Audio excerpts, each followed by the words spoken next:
Obama's got to go.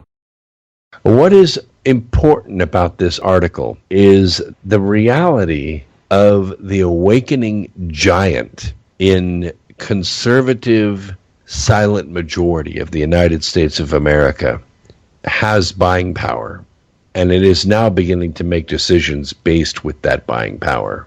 The point is that years from now, historians are probably going to regard the 2008 election of Barack Obama as an inscrutable phenomenon, the result of a baffling breed of mass hysteria akin perhaps to the witch craze of the Middle Ages.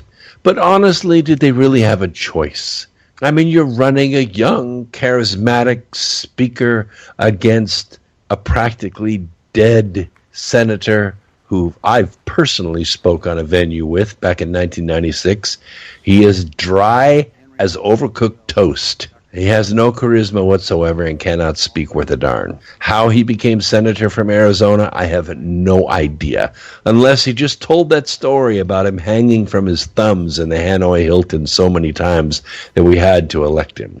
But McCain was no match for Barack Obama. How, they will wonder, did a man so devoid of professional accomplishment beguile so many into thinking he could manage the world's largest economy, direct the world's most powerful military, and execute the world's most consequential job?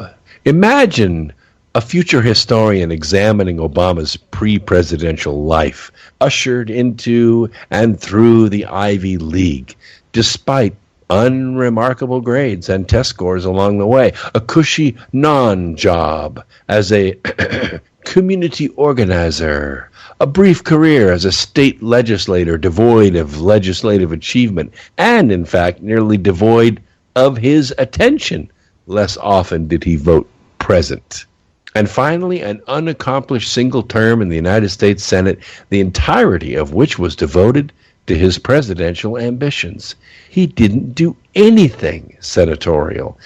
He left no academic legacy in academia. He authored no signature legislation as a legislator.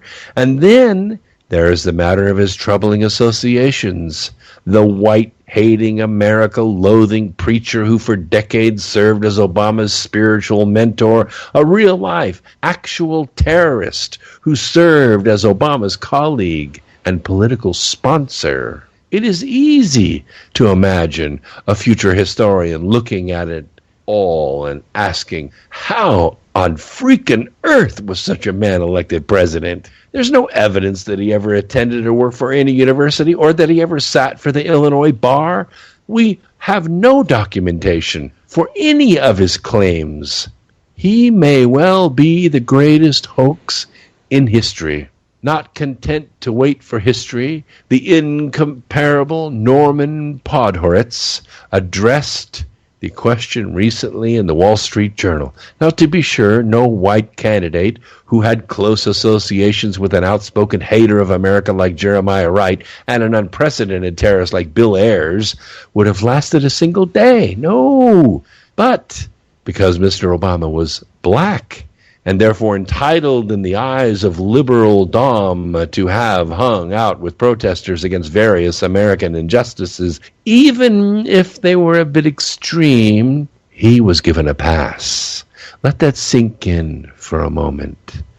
Obama was given a pass, held to a lower standard because of the color of his skin. And in any case, what did such ancient history matter when he was also so articulate and elegant and, as he himself had said, non-threatening, all of which gave him a fighting chance to become the first black president and thereby to lay the curse of racism to rest? Podhoretz puts his finger, I think, on the animating pulse of the Obama phenomenon, affirmative action. Not in the legal sense, of course, but certainly in the motivating sentiment behind all affirmative action laws and regulations, which are designed primarily to make white people, especially white liberals, feel good about themselves. Unfortunately, minorities often suffer so that whites can pat themselves on the back. Liberals routinely admit minorities to schools for which they are not qualified, yet take no responsibility for the inevitable poor performance and high dropout rates which follow. Liberals don't care if these minority students fail. Liberals aren't around to witness the emotional devastation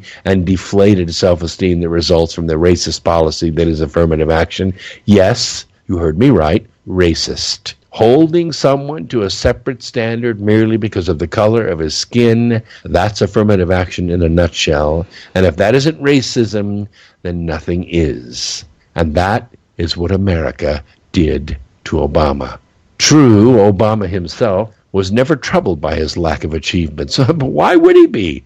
As many have noted, Obama was told he was good enough for Columbia, despite undistinguished grades at Occidental. He was told he was good enough for the U.S. Senate, despite a mediocre record in Illinois. He was told he was good enough to be president, despite no record at all in the Senate. All his life, every step of the way, Obama was told he was good enough for the next step, in spite of ample evidence to the contrary. What could this breed, if not the sort of empty narcissism on display every time Obama speaks? In 2008, many who agreed that he lacked executive qualifications nonetheless raved about Obama's oratory skills, his intellect, and his cool character. Those people, conservatives included, ought now to be deeply embarrassed. The man thinks and speaks in the hoariest of cliches.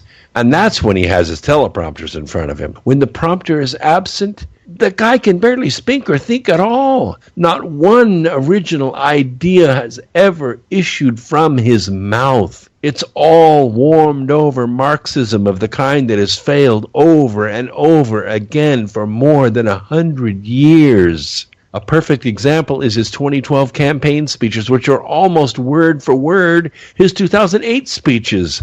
And what about his character? Obama is constantly blaming anything and everything else for his troubles. Bush did it. It was bad luck. I inherited this mess. Remember? He wanted the job. He campaigned for the task. It is embarrassing to see a president so willing to advertise his own powerlessness, so comfortable with his own incompetence. The other day, he actually came out and said no one could have done anything to get our economy and country back on track. But really, what were we to expect? The man has never, ever been responsible for anything. So how do we expect him to act responsibly? In short, our president is a small-minded man with neither the temperament nor the intellect to handle his job. When you understand that, and only when you understand that, will the current erosion of liberty and prosperity make sense. It could not have gone otherwise with such an imposter in the Oval Office. The truth is that if Newsweek could have published true hard-hitting articles like this, they would still be in business today. No more paychecks for you guys. And an even sadder statement is that there are no mainstream sources today that will write an article like this. Not one.